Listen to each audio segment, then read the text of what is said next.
welcome everyone to the Ancestral Arts Festival. I am your host, Antje Howard, and today I invited my friend Amy Rachelle to actually interview me so that I can share the vision behind this festival to you before we start with all the other speakers. Before we start though, I invited Amy to do a land acknowledgement and a kind of starting prayer for us to start off this festival in reverence, in connection. So thank you so much, Amy, for being here today and for supporting me in this. It's an honor. All right. Well, if you're comfortable wherever you are, I'm just going to invite you to turn your attention to your body. And if it feels good to you, to close your eyes or soften your gaze. And then just tune into your breath, feeling your inhale and your exhale. And fully arriving on your next inhale, exhale, really focusing on being in your seat. Feeling your feet if they're on the floor. Inhaling through the nose, then exhaling nice and long through the mouth.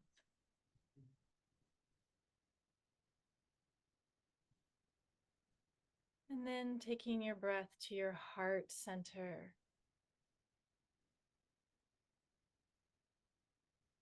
Tuning into your heart center, breathing into your heart space. And remembering that you have the power to be open. And so if it feels aligned and in flow for you, focusing on opening your heart.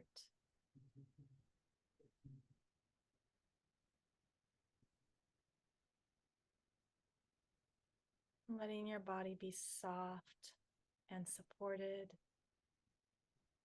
We're going to take our attention from our heart space and direct it down towards the earth in deep reverence and acknowledgement for this body that is alive, that carries us, that supports us.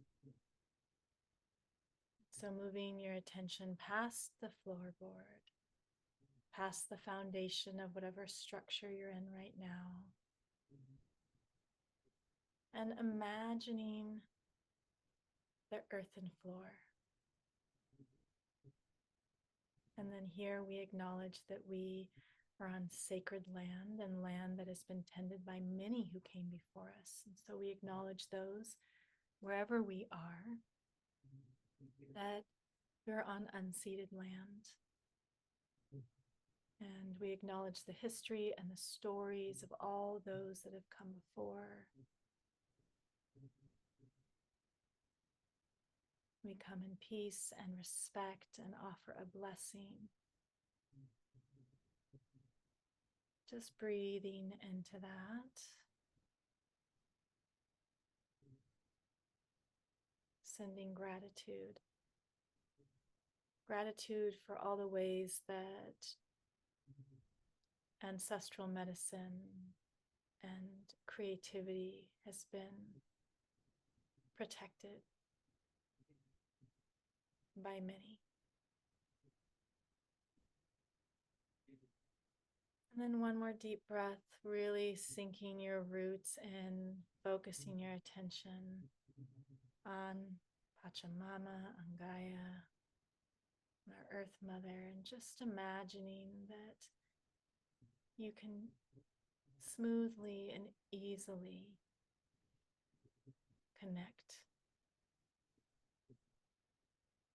Fortifying that connection with your breath now. Exhaling into relaxation.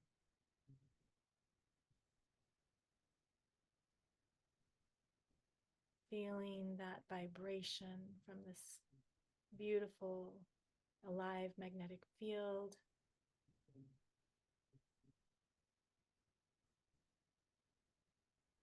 And with permission, with asking and deep respect, we receive On the inhale, bringing that into your body. Every moment that you breathe, offering gratitude in exchange. And just taking a short moment to feel that in yourself, to notice the shift. Thank you. And you can open your eyes.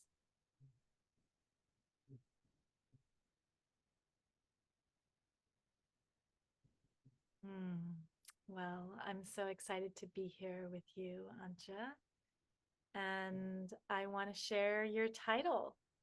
Like your medicine, you are an artist. You've been called a guide, and you're absolutely a teacher. Many people have benefited from the work that you've so generously shared. And I know what I appreciate about you so much is that you're deeply authentic and you work from the heart. So thank you for being here and giving me this opportunity to connect with you in this way. I'm wondering if you would start with your own journey of connecting to your ancestors. Yes. Thank you, thank you, thank you. My journey. When I started thinking about today and what I was going to speak about, I realized that for a very long time, looking back at ancestry for me would be a feeling of shame. And that has to do with where I'm from. I'm German. My ancestors, my closest ancestors, were, for example, soldiers in the war. I have a picture of my great-grandfather with his First World War uniform. Both my other grandfathers and all their brothers and everyone was soldiers in the Second World War. Unfortunately, I'm not a descendant of the great heroes that I want to be proud of, but there is a lot to work through. And I think that is why for a long time, ancestry or like connecting to the ancestors for me was not something that I was seeking at all. It was rather something that I was kind of running away from. And it was only when I left Germany that something showed up where I became to be curious, where I started to be like, okay, but there's more behind that. This is not the whole story. So that's when, for me, slowly, there was kind of this, I want to connect. And actually, I had one of my uncles who did like some searching, some digging in our family tree. He literally told me, don't start digging. You don't know what you're going to find. And I feel that that is something that in my culture is very prominent. Like, we don't want to look back because it hurts and it confronts us with things that we don't want to see and that we don't want to associate with. But like for me, what kind of happened in the end was that in standing up and in looking at the thing that's very uncomfortable to look at, I started to heal and I started to be able to step beyond that. And it's not that, I'm like not acknowledging it. I think it's very, very important to acknowledge where our ancestors come from and what kind of stories are connected to it.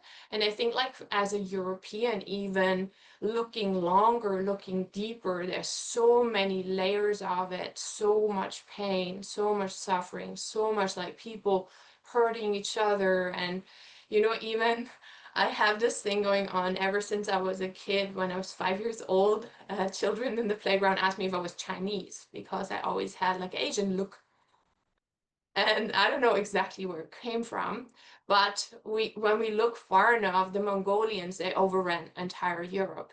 So very likely there is, for example, rape in my lineage. So very likely there's a lot of things that I have to work on, I have to work through. And it feels very empowering actually now to be able to know that and to be able to look at that and to be able to face that. And I feel I'm sharing that just as an invitation for everyone who does feel that there is, kind of problematic ancestry in your lineage. when you start facing it, when you start like feeling into that for yourself, that is where you start the healing process, and that is where you become the cycle breaker. This is what for me means to be the cycle breaker, is to confront what is very, very uncomfortable and what I really don't want to identify with, and see, okay, how is that in my lineage though? And how does that feel in my body? And how does that resonate? Like, what is the kind of residue that is left inside of me? So that kind of as a preface, because I feel that it's important to look at the whole picture. Now, when I really started working with my ancestry was when my grandma passed. That was in 2020, so it's not very long ago. And as I said, I'm from Germany. I live in the US, have been living here for the last 10 or 11 years. And when my grandma passed away, I could not go to the funeral, which means that I could not participate in any of the rites, the traditions, the rituals, the family connection that we have, the little bit of tradition that we have around the passing of a loved one. And that for me was so hard because I have such a deep connection with my grandmother. She was 98, so it was not like, a giant surprise. But I was totally planning for a 100th birthday. So it was like, it hurt. It was bad.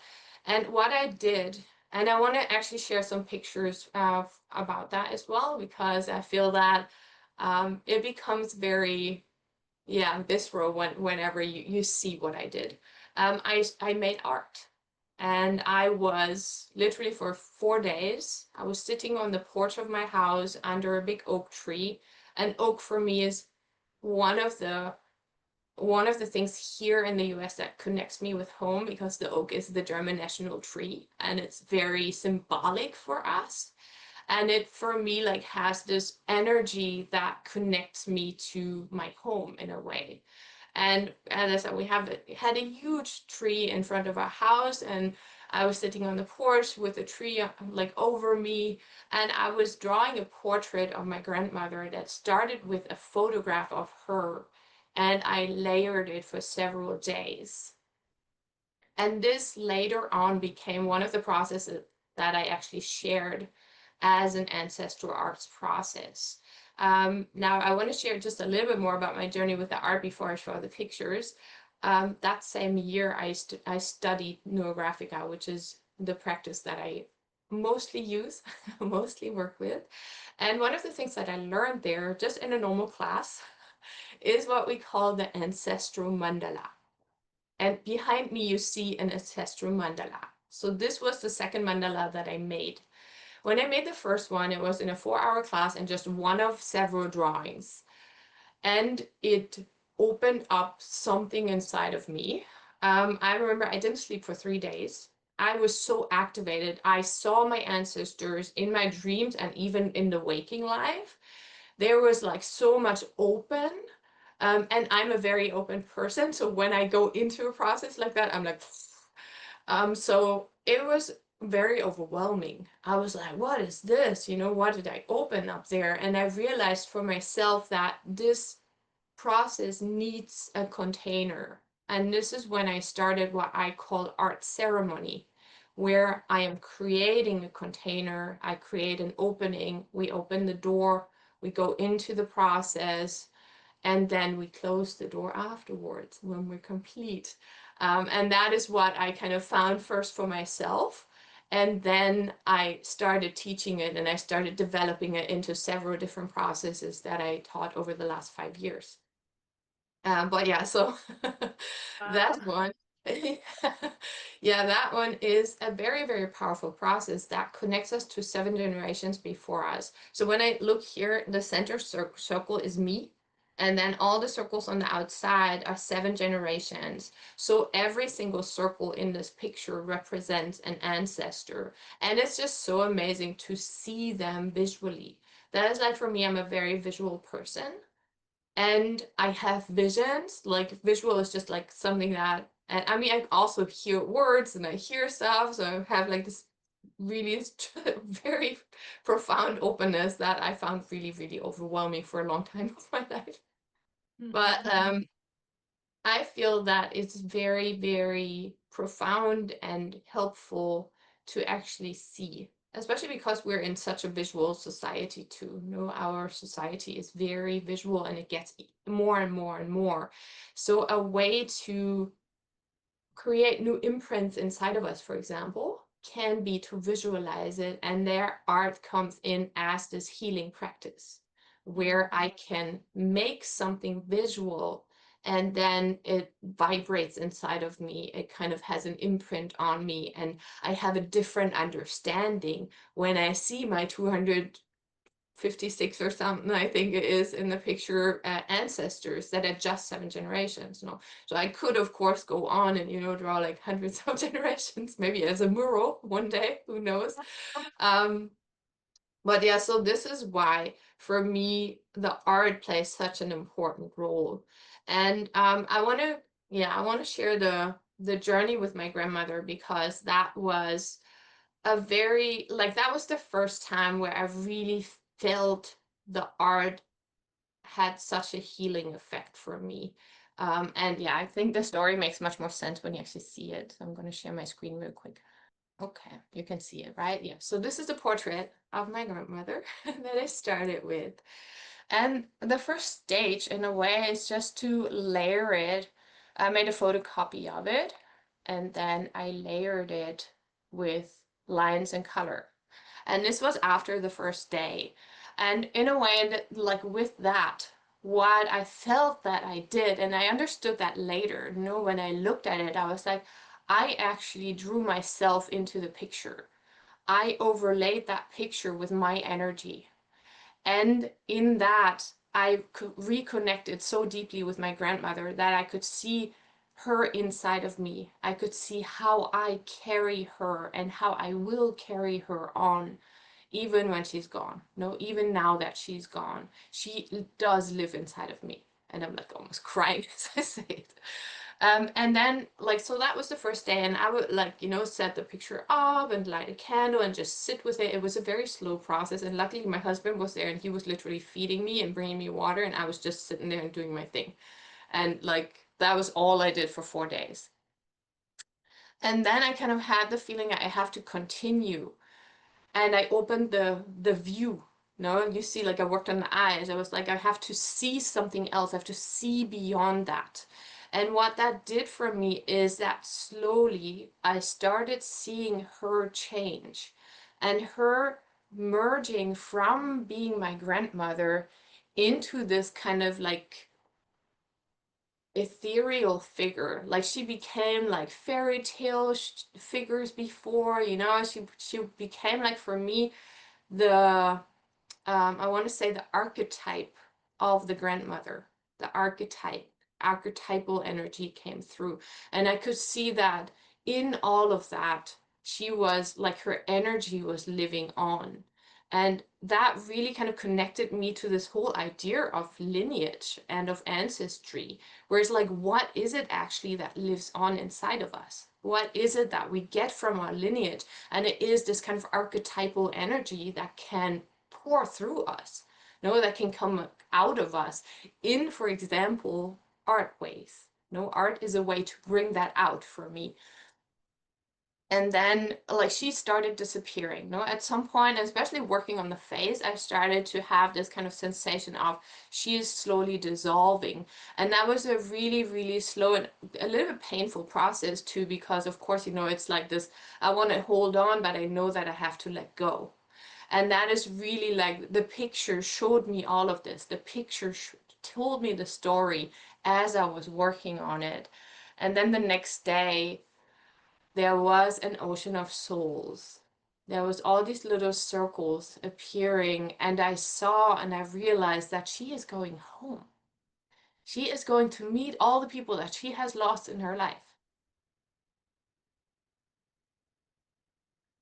And yeah, it turned into an ocean, and it became this where she's not a person anymore, and she doesn't have to be a person anymore. She turned into this just pure energy that I can find anywhere, that I can find in the drop of water, in a cloud, in the wind. in the rainbow. Like, the last one that showed up was the rainbow, and I really, really loved that one. So yeah, those are the last ones after. And then also, like, again, it kind of like opened my view, you know, it was really like this opening experience where at some point I realized I was letting her go. No, I was like really honoring her and seeing myself in all the depth. And then I could slowly let her go. And that was a very profound experience. So yeah, I think this is the last one. This is the final picture. And I love that the eyes are still there because the eyes are still like, the eyes are such an important part of our human being. You know, the eyes is where we connect. And I realized that I can connect with her anytime, anywhere, through anything. And for me, it was really this like watery energy that came through a lot. So that was really interesting to see like how it, yeah, how it just morphed, how it transformed into so many different things and all the stories that were in there. And then I put her on my altar, and she is sitting on my ancestral altar. Like right now, I don't have one, but when I put it back up, she's gonna be there. So this is where I found like the art. First off, the art process itself, it really, really supported my inner process of letting her go and of kind of dealing with that and dealing with like, you know, I couldn't even hug my dad as he lost his mom, you know, it was really, really very emotional for me. And I poured all these emotions into the art. And I want to share like the craziest thing that happened whenever I had this finished. I like this is in my room now, but it was still sitting on the porch. It was still sitting under the tree with a candle there, and I was just sitting and meditating and kind of feeling it all.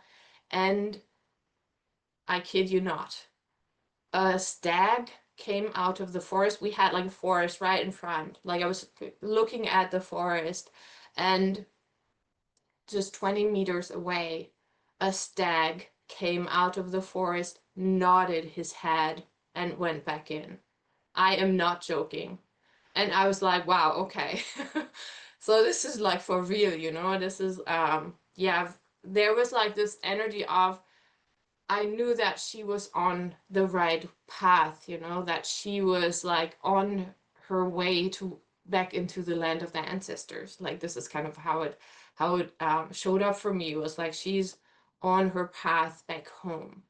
And that was, yeah, really like this beautiful um, yeah, this beautiful message just from the world that I was heard, and that my connecting actually into the other realms was acknowledged, and that I feel like for myself, you know, I feel like I did support her and I did support myself, and I mended some things, and just to hear her stories was really, really, really profound.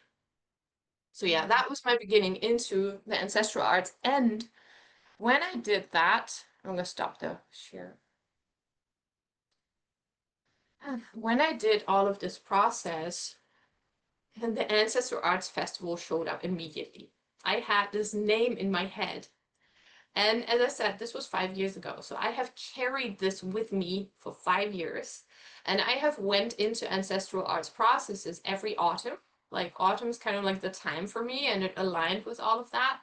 And I have, like, as I said, developed my program more and more and more. And what I feel is that for me, the visual art is really what resonates with me. I know though that art has many, many different faces and we are all different. And I wanted to open up a space where people can find their personal path.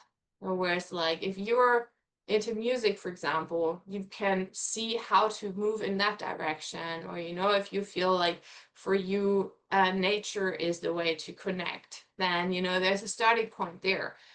Or like movement, the body, you know, there's so many different ways that we can start to connect. So, my intention with this whole work was really to give people inspiration, to give people these little glimpses of what if, you know, this could be a way for you so that you can find your own art that connects you to the ancestors.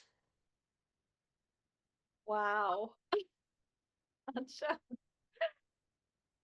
First of all, that was so stunning. I could feel, I could feel it all. Um, so powerful. I feel your grandmother right when you began, and like the frequency went up, and just like, oh, it was just so moving. So thank you so much for sharing that. Like, I'm a little in awe.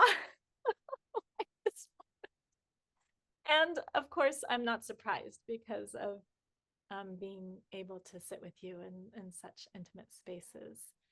Uh, but you shared um, how this vision of the Ancestral Arts Festival came alive and your intention behind it. You also gave such a tangible story and steps that people can see an example of how we connect with our ancestors. And I really love how, for you, you described it was through that process of art, but it was also pain, right? Pain has a way of opening us up.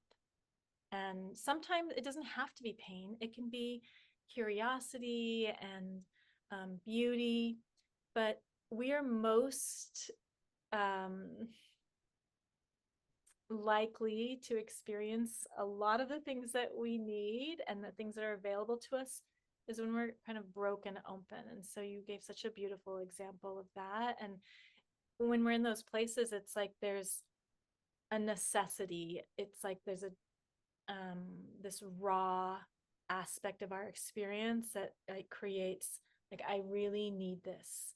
I'm not going to use words like desperation, but it can feel like that, especially, or it can be perceived like that to them in the mind, but on a felt level, like I you just are in a place where you are receptive, and you're also in a place, so you're not just receptive, you're in a place of asking, right? So there's this reciprocity that happens. So you just gave such a beautiful example. The images were so powerful. Did you so that was one piece of art that you created, but you gave a snapshot of different layers in your process. Wow. Thank you. So you also gave this example of how to become a well ancestor, because you started by sharing, and this, many of my clients, I do ancestral healing, they speak about, especially if they come from Euro-American descent, this disconnection and this lack of curiosity, or also just a resistance or an avoidance because of colonialism and some of the things that they are aware of that happened in their lineage. And so really beautiful job unpacking that. But you gave an example of how to become a well ancestor through your grief process and your working with art. But I'm wondering if you have any other things that you want to add to that question. Yeah, thank you. Yeah, I think for me the question came up, and that's why I'm asking that to everyone. Because when I became a mom, I'm a mom to like a I think 15-month old little one now, and that really changed my view of myself and my role in this world profoundly. I'm gonna just say it like that. It was like a mind blowing. I'm like, wow, I'm gonna be an ancestor one day. No, there's like this potential there. And I just want to say, like, for people that don't have kids, I don't think that this is the only way, no, to become an ancestor. I think like we are all ancestors of our culture, for example. We are all like more than just our family line, more than just our bloodline. But for me, that was kind of like the realization. I was like, wow, okay, now every single thing I do really matters, even more than before. I feel like that really opened myself up to this understanding that whatever I do has a ripple effect. And it does anyways, forward and backward. But now with having a daughter, it's like amplified. It's like even more, I feel it even more. I'm like, wow, this is really why I do this entire project in a way, I realized that after I did the first interviews, I was like, when I asked myself why I'm actually sitting here, why I'm actually doing this, it is so that I can learn more, so that I can become a better ancestor, so that I have more tools, so that I know what to do in situations, no? So that I have more ways of leaning into different spaces whenever life hits. Because life is unpredictable. And I think like I really love this idea, um, and I want to make it a practice that everything we do ripples out into the next generations and into the past 7 generations. So we have I know that that's the thing, like a lot of indigenous cultures have that idea that, or I think there it's probably a practice. There is more of a practical thing. For us Westerners, it's very head, like, oh, I have this idea, that everything I do goes into 7 generations. But what does that mean in everyday life? How do I move in everyday life with this knowing inside of me, with this wisdom of what I do impacts way beyond what I'm ever going to be able to see in life. And I think like that, this long-term view that goes beyond what I can even imagine, this is where I want to go with that. This is why I'm asking this question, because I feel like whenever this consciousness, and I want this consciousness to be more embedded in people, because I feel like whenever this consciousness comes back to where we're actually aware of it, that everything we do has a ripple effect, then that's when culture can change. Then that's when humanity can kind of come back onto the righteous path, where we are aware of what we do, where we, yeah, don't do things that harm, in the small and in the big, in the everyday. It doesn't have to be like giant, I want to say like giant moves. It doesn't have to be the thing that's special. It can be the little everyday thing. Where do I buy my groceries? What are the things that I want in my house? How do I communicate with my people? What do I share? What do I not share? What are the discussions I have? What are the things that I bring into the world?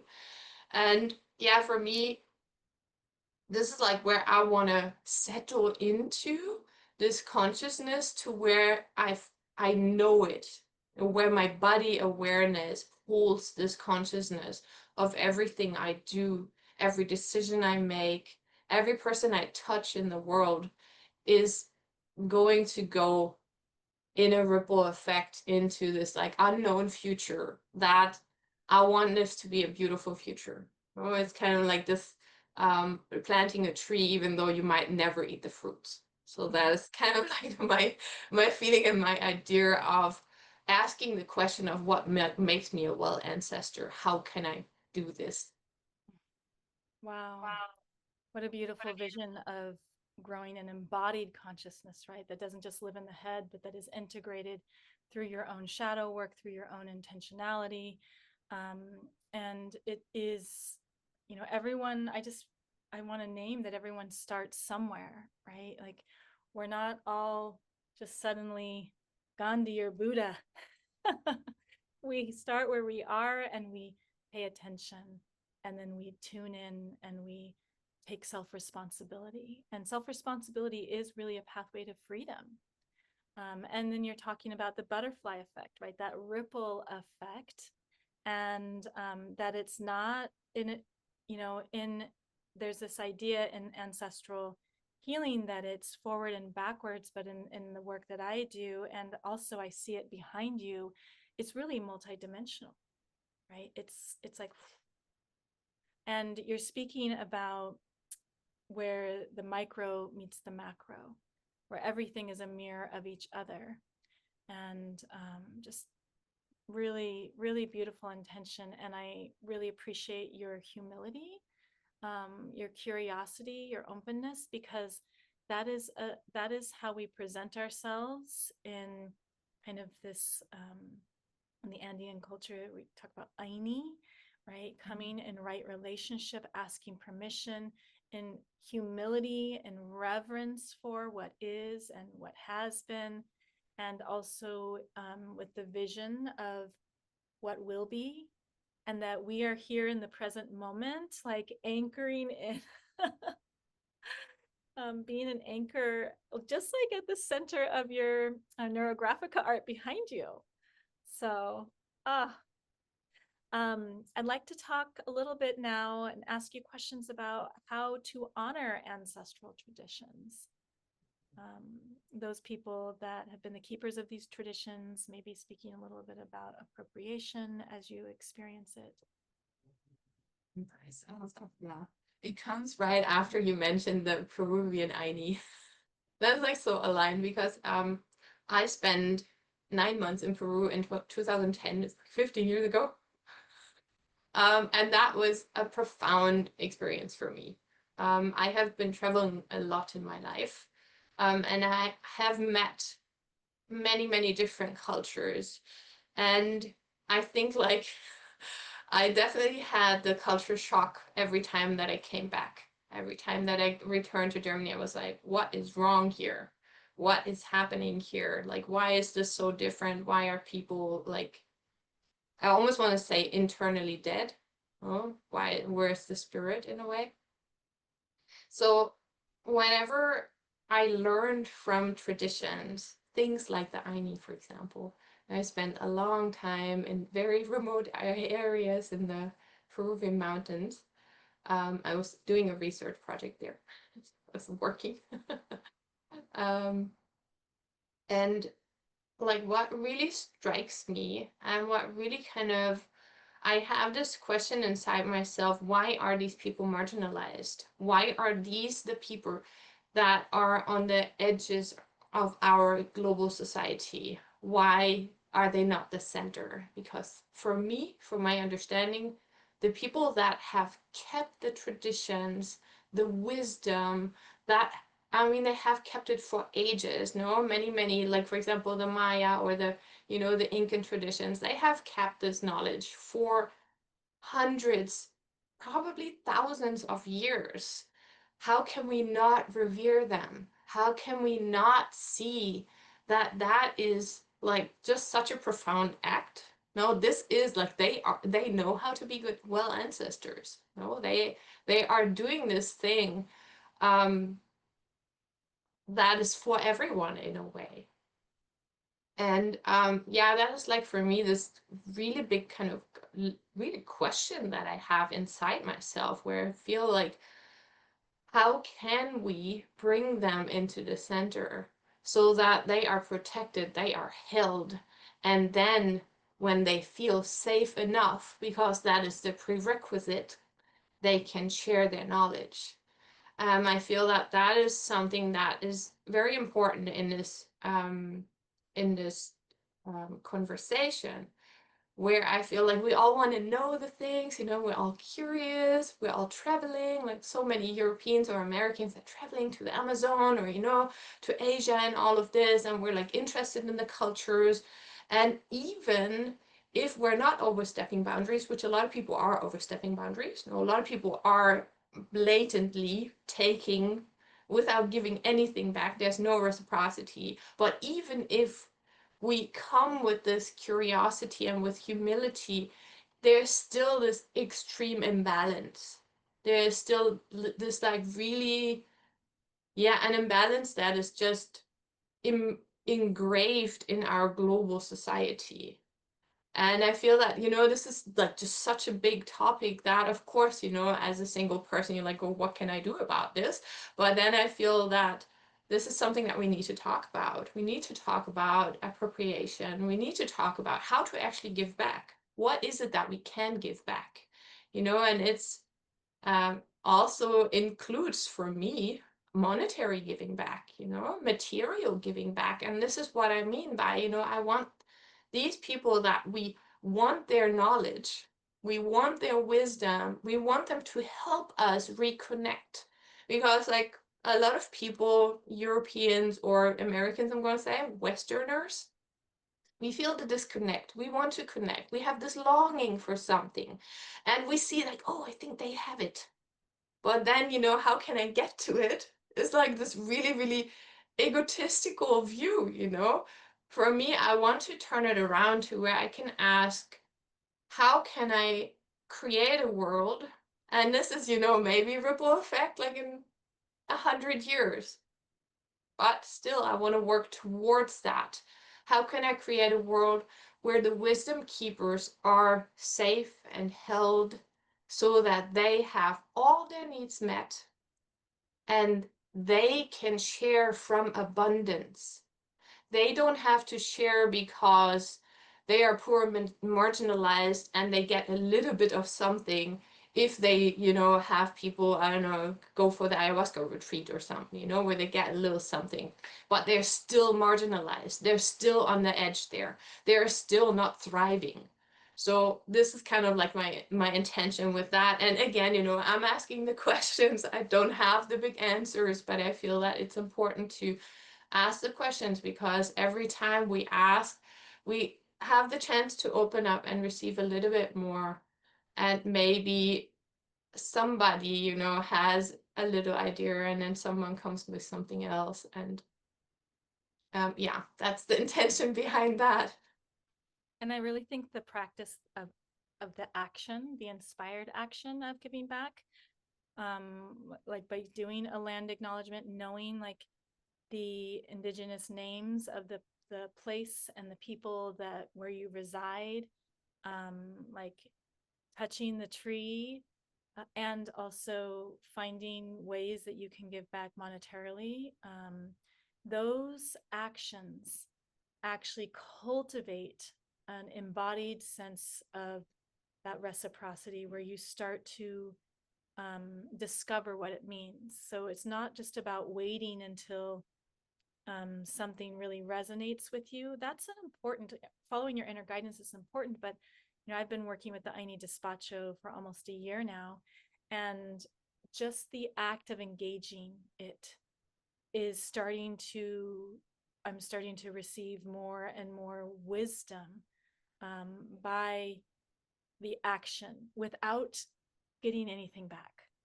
Right. So when we are in that place where we're just kind of in that taking energy, which a lot of people do in a subconscious way, we're really like a child, you know? And so we're being called to radical self responsibility and being really intentional and acting as like conscious creators and decision makers for our lives. And yes, it's beautiful to travel and to have other cultures that have a strong lineage medicine intact to open up your own expression.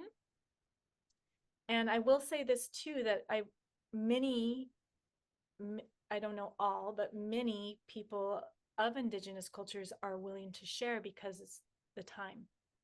In their cosmovisions, the time is now. And they know that there'll be a diluting, they know that there'll be an extraction.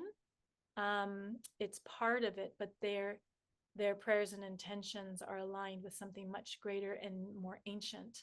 So there's that piece too. Thank you for sharing. And I want to ask you another question, and that is, this is a little bit different because there's this honoring of what has been and this potency of these protected practices that have been kept alive at a cost to a people. And then there's this capacity as creators, and especially I think this comes into play in my life and in the people that I work with when you are more than one lineage. Many of us are, right? And so what do you do with that? Like, and so there's this opportunity to not dilute, right? Especially if you've been asked to keep something pure and potent, but how do we create new traditions, much like you discovered in your art practice? Will you speak to that? Yes, yes. Yeah, this question for me is really kind of geared towards the people that have lost connection, or that feel that like they have lost connection and that are searching, or the people that are like searching for, oh, what, how can I kind of connect to these things. I'm just gonna say.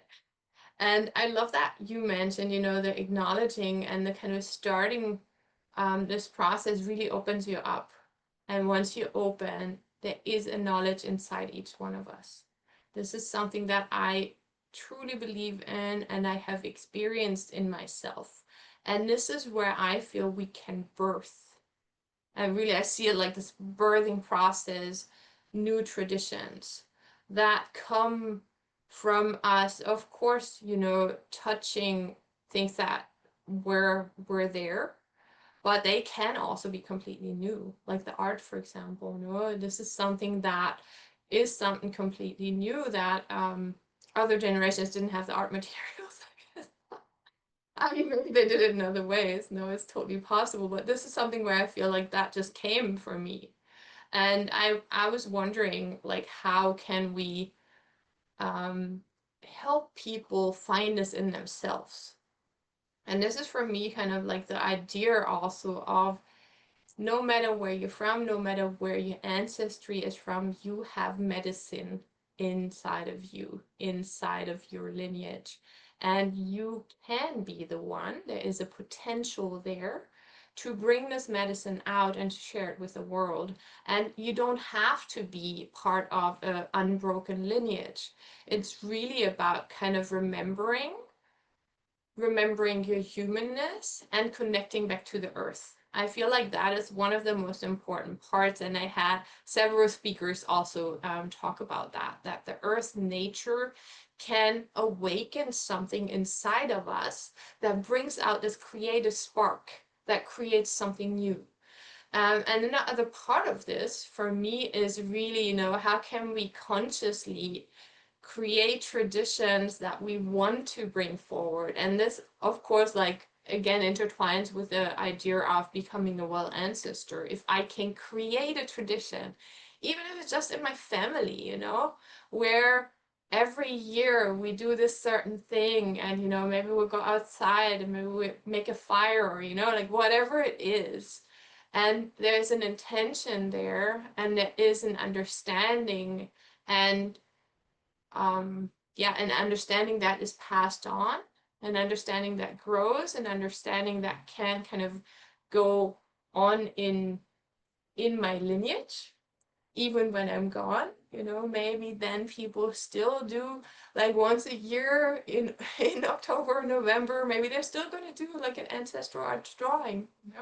It's possible that that people find that. And this is again where I'm not only speaking to blood lineage, but also to just us being lineage keepers in the world, us being like the energy keepers of the world and the medicine people for the world, where we can bring forth something that helps people create their own connection. Because I feel like connected people, people that are connected to their own humanity, that are really deeply rooted in the earth, they will do better. They will not be perfect, and we don't have to be perfect. I think we all just, need to do the best we can. But I feel that a lot of people are completely disconnected, and that is a big problem. And that is what, creates a lot of harm in the world, harm to people, harm to the earth. And so this idea of new traditions is really the question of what can we do? With what we have, with what we can learn, how can we create something that reconnects us as we have lost our traditions? And for me, again, coming back to the beginning, as a European, as a German, I know a little bit about like a few generations, but I don't know really, I have like these feelings. I feel very connected to Eastern culture, for example, to like towards Eastern Europe, I feel a strong connection there. But I don't know it physically. I never did like a DNA test, maybe I should, but I feel just a affinity to Slavic culture, for example, that feels very at home for me. And whenever I feel that, I know that learning about that and seeing, okay, what are they doing, and how does that feel? And they have like songs and dances and things like that. And I know that, I would love to have the songs and dances of my ancestors, but I don't. but that does not keep me from creating new songs and new dances that I can pass on to my descendants and into my lineage and into the world as an offering, you know. And I feel that once I bring whatever I create into the world as an offering, that is exactly this part of reciprocity. This is how I want to engage with the world. So yeah, that's what what for me is kind of sitting in there. Wow. An Mm. offering. I'm really resonating with that piece and that ability to create. And there are many people that do feel drawn to certain people groups and places, and those, I think, in general, not just people groups and places, but in terms of connecting, just really feeling, where are you drawn, and being curious about that, and then wondering a little bit more and exploring, still with that awareness of culture and tradition, but also like seeing what's alive inside of you. There's something inside of you that's resonating deeply, and that might be the bridge for you to connect, and to create. So thank you so much. It was just stunning to sit with you. You are a beautiful human and soul, ancient soul, I will say. And it was so lovely to have the opportunity to interview you. Thank you so much for sitting with me with my questions. I really appreciate that. Okay, so I also wanted to share a short guided practice. Since I'm asking all my speakers to share something with you that will help you experience ancestral connection in some way, in many different ways, many different forms.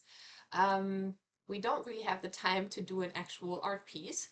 This is why my free gift is going to be an invitation to one of my ancestral art sessions. And this session is going to be about finding your lineage medicine keeper.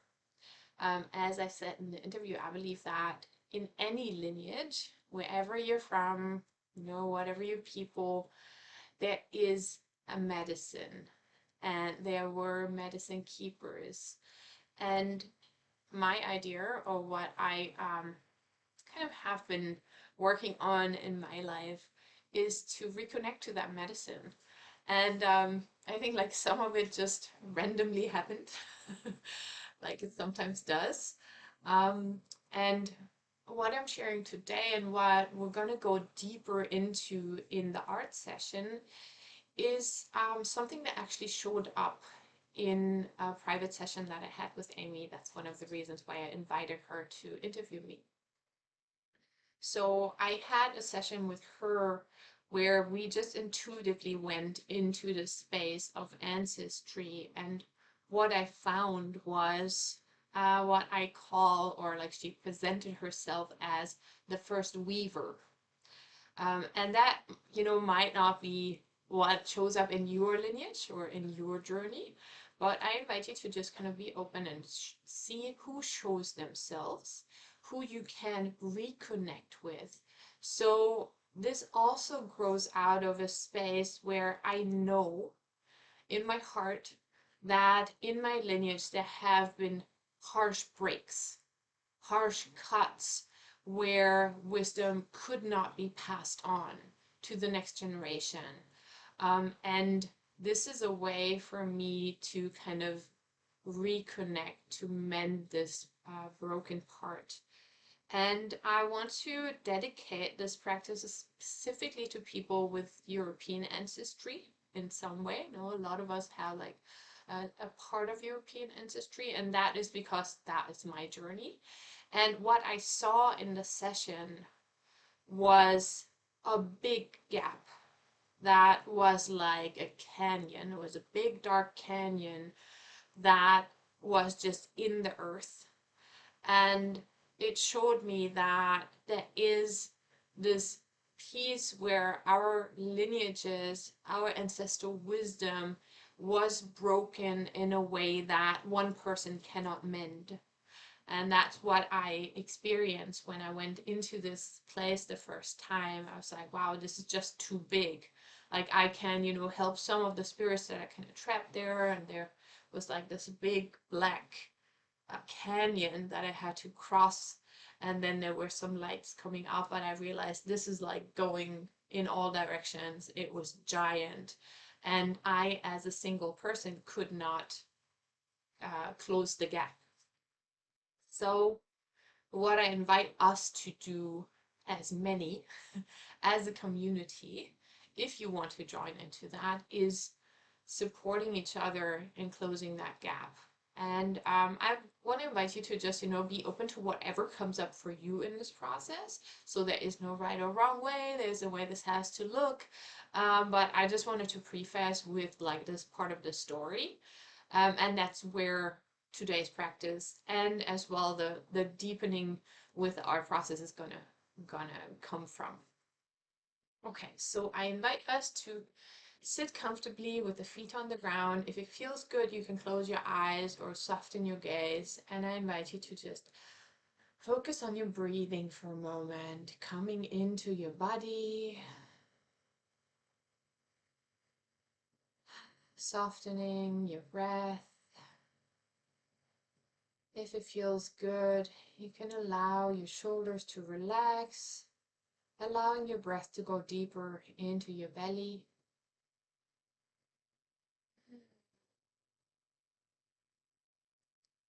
Feeling your sit bones, feeling where your body meets the chair, feeling where your feet touch the ground. And I invite you, before we start, to imagine a circle around you that is marking your safe space.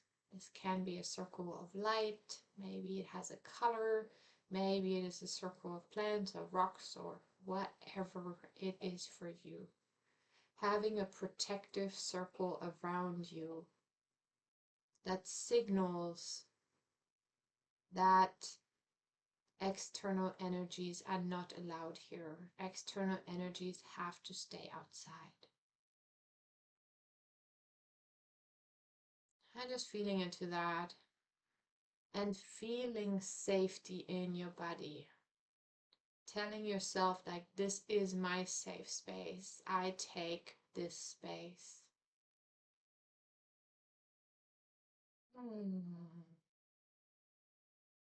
And then I invite you to imagine roots growing down into the earth. Feeling your feet and bringing your awareness down into the space underneath you. Underneath your house and into the earth. Finding your place of power in there. Whatever that might look like for you. Maybe it's a cave, maybe it's underground water. Finding a place in the earth that nurtures you and that helps you step back into your own power.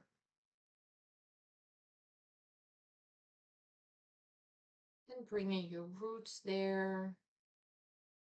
And then I invite you to imagine that you can suck up some of that energy, connecting to that energy, whatever it might look like. Maybe water, light, maybe minerals, rocks, silver, gold, whatever it is. Inviting that into your roots. And imagine that you bring it up into your body, into your feet, filling your feet with energy, with nurturance, with power. Moving all the way up into your knees and your hips and your whole pelvic bowl. And you can invite the breath to help you, to support you, inhaling from above, from below. Inhaling the energy from below. And then exhaling, bringing it into your body, into your belly, into the lower back and middle back, upper back and into your heart. And allowing your heart space to grow and to open, to radiate. Connecting with your heart, with your internal compass that will guide you wherever you need to go today. And moving all the way up into the throat. And then into the face, relaxing the face, relaxing the forehead, opening your third eye as your physical eyes relax and soften. And you start seeing inside of you. And if that seeing is not a visual impression, but more of a feeling or anything else, that's fine too. And opening the top of your head, your crown. Imagine that you're connecting to a higher energy, your higher self, the universe, the sun, the moon, the stars. Divine energy, divine light, whatever it feels like for you. And you can also invite any energies that you want to bring into this space, guides or angels, whatever you feel called to work with. And then I invite you to imagine a pathway in front of you. And this pathway can have a color, or maybe a texture. Maybe it just feels like a certain way, and maybe there's a surrounding, a landscape. And I invite you to slowly start walking. And this pathway will take you to the medicine keeper of your lineage. Whichever lineage you're working right now. Trusting that it will take you just exactly where you need to be. And maybe it's a windy path, maybe it's straight, maybe it's going up or down. Just paying attention to whatever shows up around you, whatever you see or feel, even smell or hear. Walking deeper and deeper and deeper into your DNA, into the spiral that connects you to your predecessors, to your ancestors, to the medicine keeper that is somewhere in your lineage. And we're going directly to them. We're not going to go past any other ancestors. I'm just going to connect directly to that one medicine keeper that wants to pass on their medicine so that you can rebirth it into the world. And I invite you to imagine seeing them standing there. Or maybe you feel their presence. Maybe it's a human being, maybe it's an ethereal figure, maybe it's even an animal, maybe it's just light. Whatever it is, seeing how they are dressed, what they look like, what colors are there. Or again, what smells, what sounds, what impressions. And just standing there and greeting that medicine keeper. And I invite you to imagine that you are bringing an offering of reverence. And again, it can be anything. It can be some sacred water, it can be flowers, it can be food, it can be gold coins, whatever your inner vision shows you. It can be crystals, earth, flowers, beauty. And just placing it there and saying thank you. Meeting in gratitude, meeting in humility and reverence. And then see if they invite you to stand back up. And just take a moment to see how you can interact with that energy or that person. Allowing them to communicate with you. Maybe they want to hold your hands. Maybe they show you something. Maybe they speak to you.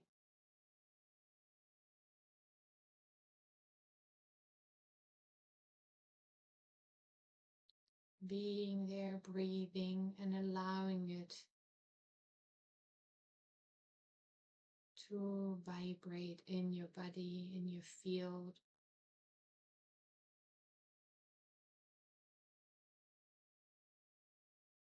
And maybe you can look into their eyes and see the wisdom that they hold. And then I invite you to imagine that they're giving you a thread, a piece of string, and maybe it's made out of light, or maybe sound, or maybe a plant. It's something that you can connect with.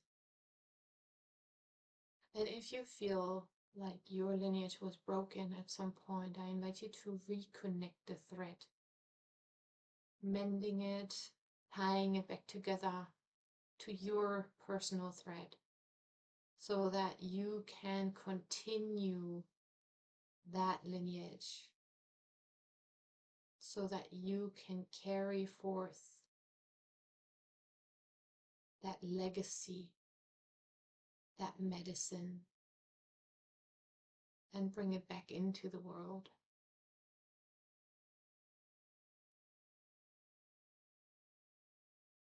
And then I invite you to just stay in gratitude for another moment and see if there's any other wisdom, any message that wants to come through.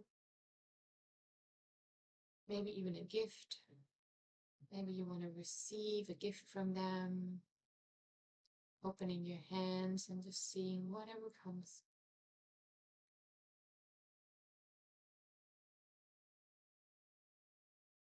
And maybe the gift is a sound or a song or a dance or a color.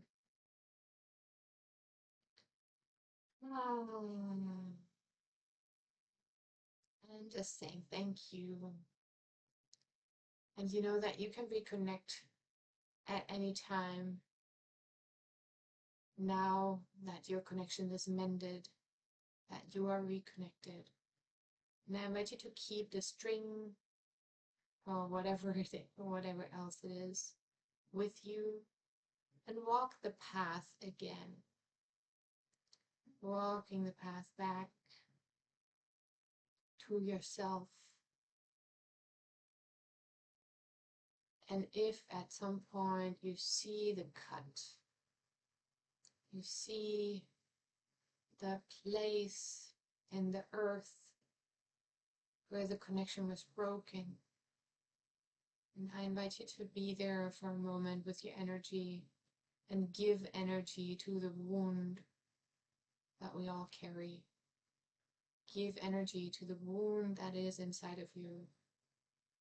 And you can really imagine holding your hand out and allowing the energy to flow down into the earth.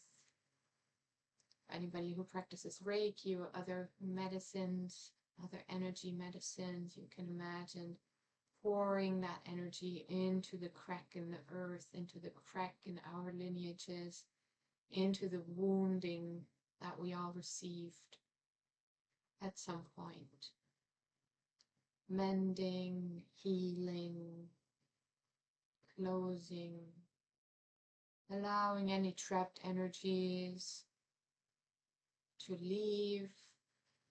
Anybody who was trapped in there, they can go to their rightful place.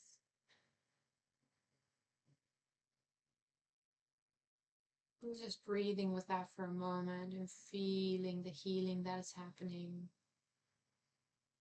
mending the broken line. And again, breathing deeply, and you can stay here for as long as feels good. You can come back here as well if you feel called to work on this. This is going to need a lot of work for many, many people. So it's okay if it's not perfect. It's okay if it's not completely closed. But maybe it looks a little less broken. Maybe it looks a little more connected. Maybe it feels more connected. And then I invite you to come back to yourself, walking your path again until you feel that you're coming back into your body, feeling your feet, feeling your legs, your belly and heart and back and shoulders. And if you feel energy in your hands that you feel doesn't belong to you, you can shake your hands for a moment and just imagine any residue moving into the earth, where it can be renewed, where it can be composted. Just releasing any energy that is not yours. Allowing your breath to support you, maybe even your voice. Allowing whatever needs to come out until it feels clear. And then I invite you to bring your hands together in front of your chest. And just tune into your heart for a moment.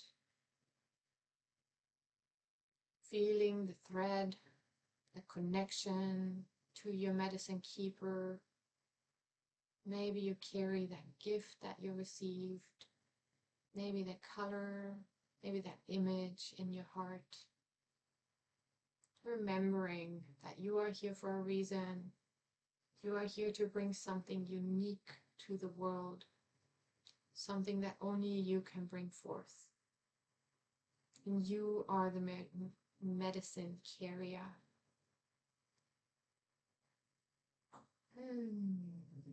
Just allowing that to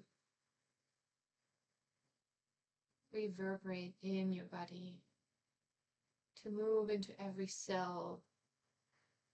This knowing that you are here for a reason. You have a role to play in the collective. You have a role to play in your lineage.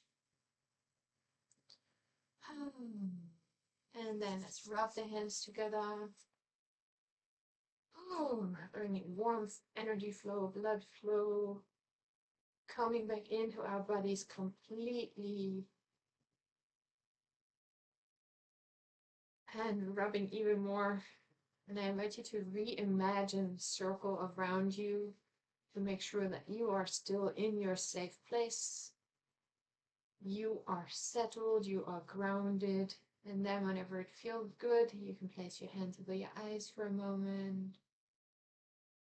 And just feel the connection, feel the vibration, feel the healing power of your own hands.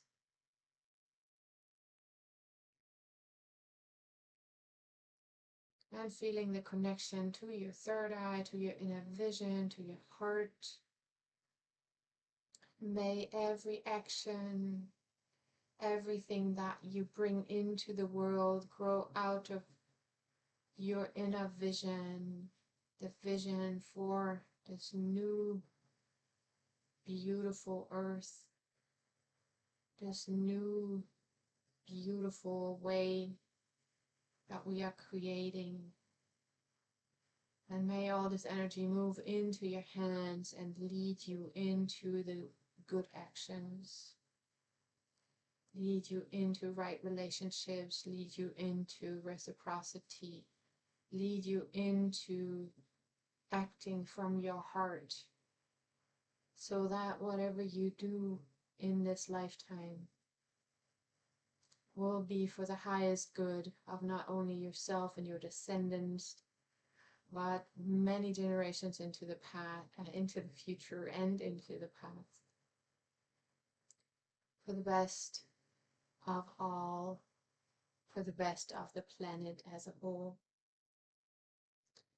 And just breathing that in for a moment. And then I invite you to gently rub your face, allowing yourself to wake back up. You want to put hands over your eyes for another moment, or maybe they want to go over your head to your shoulders. Maybe you want to give yourself a big hug. Maybe you want to shake or move or whatever feels good for you. And then whenever you're ready, you can slowly open your eyes. Welcome back. And as I said, we're going to look into that deeper with my invitation to look at it with art. So if that resonates with you, if you just want to try it out, even if you have never created anything like that, if you're completely new, I really, really invite you to do it. We're going to make a drawing. So it's very simple.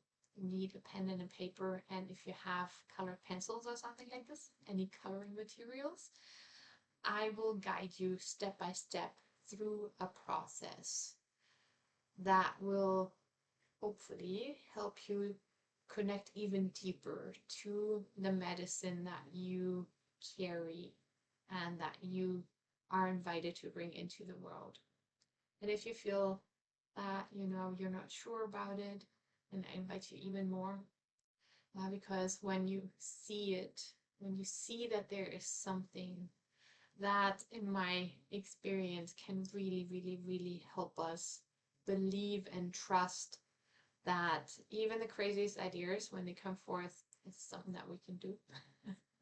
And this is what happened for me when I had this idea of the Ancestral Arts Festival.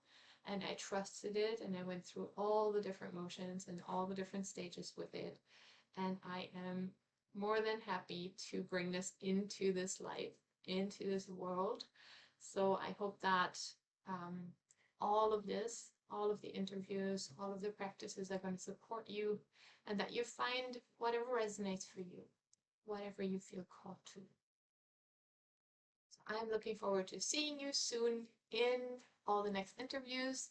Have a wonderful rest of your day, and thank you so much for being here.